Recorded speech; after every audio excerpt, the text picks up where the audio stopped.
Now, eventually what's going to happen is you're going to cover up your reference photo and you're not going to be able to see it. So what you can do is you can move your reference photo up above all the other layers and you can change it to multiply. Then you'll be able to see it. And if you need to, you can also go ahead and turn up the opacity of that layer at any time and then turn it back down. Or if it's easier just to keep it below everything, you can do that too. It's up to you how you want to work. Sometimes I go back and forth. I'm going to keep it just on the bottom for now. Let's go back to that 7 layer. Let's sample that color that we were using. And let's go to the grabber tool for our reference image and let's move that down and let's look at the mouth. Some areas on the mouth that we want to paint in. So I'll just zoom into the mouth on the painting as well. Go back to the scratchboard tool and we'll put in a little bit of edge along the lips here. There's a little bit of edge along the chin.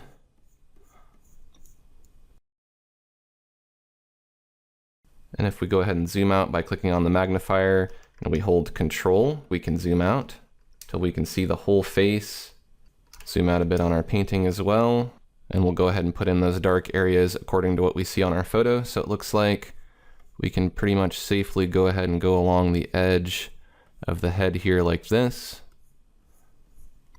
I always try to do the easiest, most obvious big areas first, and then I'll look for the little tiny detailed areas. So I can see there's big chunks of that dark color here. I'm trying to just not look at any of the other values and only focus on that one area and just make sure that it's all filled in. So I know I need to leave a little bit of light area open here and a little bit of light area next to it over here. But the rest surrounding it can all be filled in.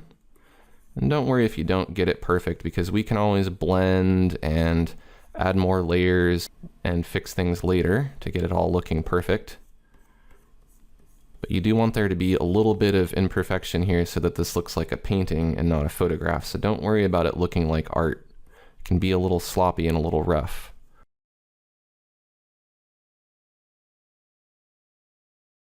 Go ahead and pan down a little bit on the hair. Put in these dark areas here towards the bottom. Looks like nearly all of that can be filled in.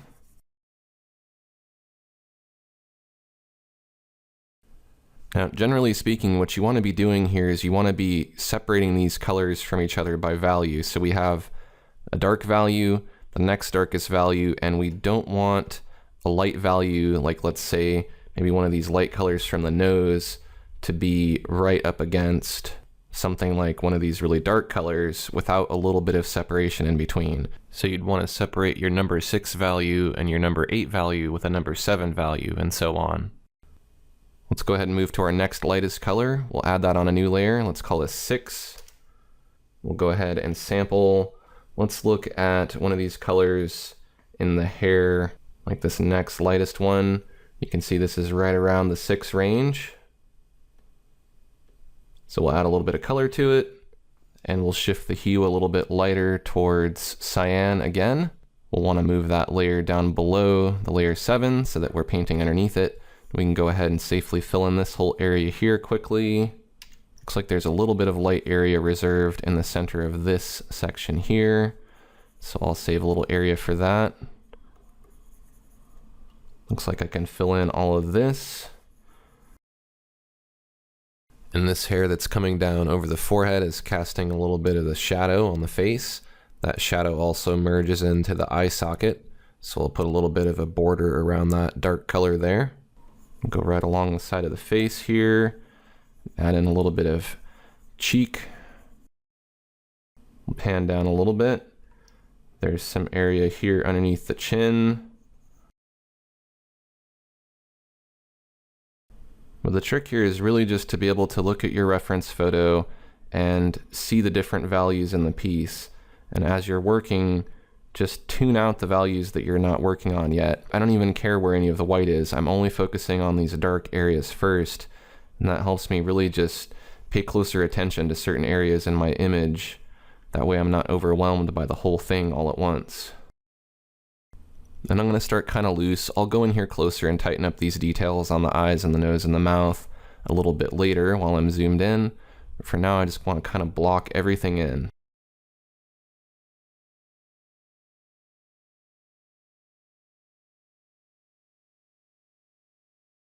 Looks like these strands of hair, these little flyaway strands, are that lighter color.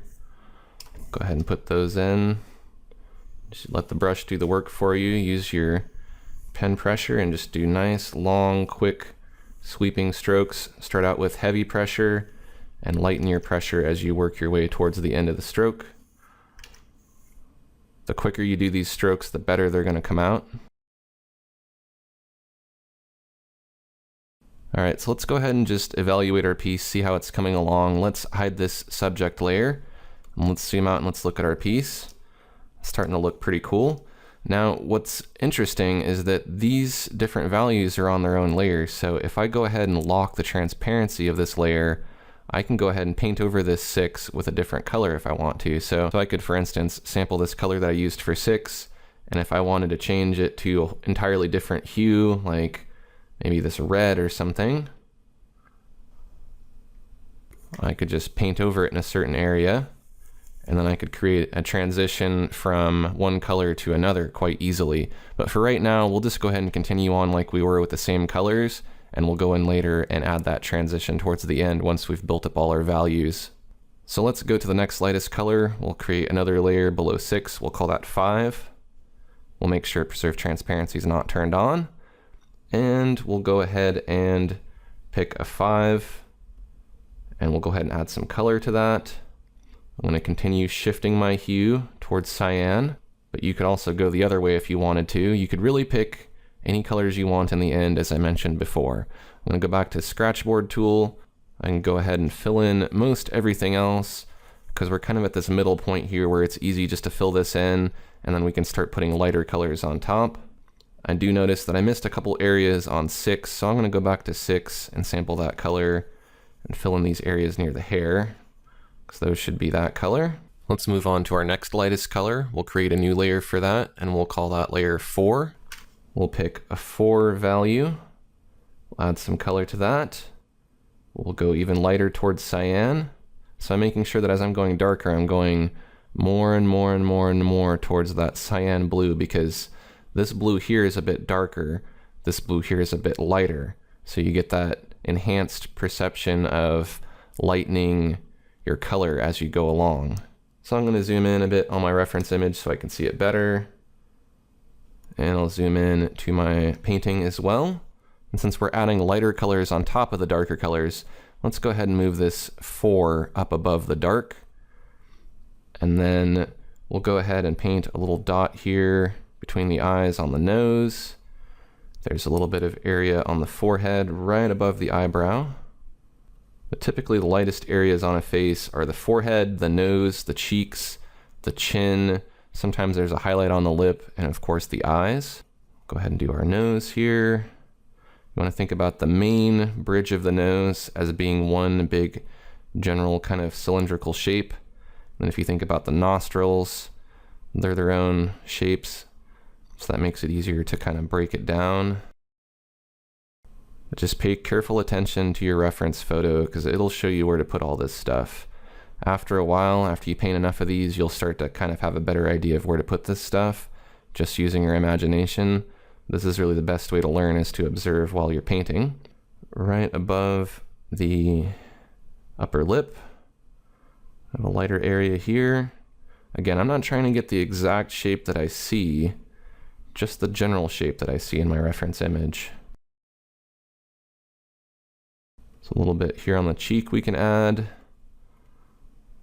and on the opposite side. I'm going to pan down a little bit and do the same on my reference image so that we can see the chin. Just a big spot here on the chin that we can put in. Let's zoom in close to the eye on our reference image, and we'll zoom into our eye on our painting as well so that we can add a little bit of detail in here with a smaller brush. But generally it's better to work from broad to fine, because there's a lot more broad details in a piece, big flat areas of color, than there are small sharp areas, depending on what you're painting. So generally it's easier to work that way. And you may want to work from light to dark rather than dark to light. I just find that for me personally, I like to work from dark to light. It works better for me. So I can see I need to add a little bit of detail here on the eyelid. And there's a couple different ways you could do this. You could figure out which layer has that dark on it, which is 6. And you could use the eraser to go ahead and erase some of that. Or you could just continue creating new layers. You could create another layer for 5. And you could sample that color. And you could just go ahead and paint that on top. Now that might get a little confusing, but it's really up to you how you want to do it. I'm going to go ahead and do it the first way, where I'm just going to use the eraser to erase, because that's easier for me, then I won't have too many layers. I'm going to go ahead and go back to the scratch board, and on that 6th layer, I'm just going to add in the rest of the details for the eyelid. A little detail for the tear duct here. And underneath the eyes, we need a little bit of a line. Need a little more detail on the nose as well. I'm going to go back to the 7 layer. Add in some more of that along the nose. And maybe a little more up near the eye. I'm going to go back to 6 again and sample that color, because we need to add a little bit of that around the eyebrow to create that nice transition in color from dark to light. Let's go ahead and pan down to our lips. You don't really have to work in any particular order as far as the anatomy that you're working on. I just kind of do it however I feel like doing it, and you can kind of do it however you feel like doing it. If you want to focus on one area at a time, you can, or you can just jump around all over the place like I do. Looks like we need some more 6 value here around the lips. You can add these little lip details, these little creases and folds in the lips to make them look textured. And you can see in here in the reference image, there's some little spots. You can add those in too. That creates kind of an interesting texture. Let's go ahead and zoom out and evaluate what we have so far. I think this is starting to come together pretty well. Let's see if we need to do any more work on our other eye to make that look a little more detailed, because it's looking a little flat. I think we can erase a little bit from that number 7 value next to the eye here to create a little highlight. And we'll go to that dark color that we were using there on the eye, and we'll sample that. Maybe we'll imply a little bit more eyelash. Do the same on the other side as well. Just a little indication of eyelashes. You don't have to draw them in literally unless you want to. Eyelashes tend to look better if you just imply them, I think, rather than try to draw each one. Let's go ahead and zoom out by holding Control, and let's see if there's any other areas that are lighter than that. Now, I don't really see any that are lighter, but if we want, we can add them in, because we can really do whatever we want here. So let's add a new layer, and let's call this Light. And if you want, you could add in as many more layers of color as you think you want to do. I'm going to go ahead and add in just a little bit of a really light cyan color. I'm just going to pick it by eye here. I'm going to put a little highlight there on the eye. Maybe a little bit underneath there. This just gives it kind of a more dramatic effect. It's typically a pretty bright highlight on the nose, so I'll add that in. The lips usually have a bit of a highlight if the person has glossy lips. I'll go ahead and add that just on that 4 layer. I'll go ahead and just put that right there to make it look like a little bit of shine on the lip. Maybe I'll add in a little bit of detail on the eyelid, and I'll zoom out a bit, see what we have. I think that looks pretty good.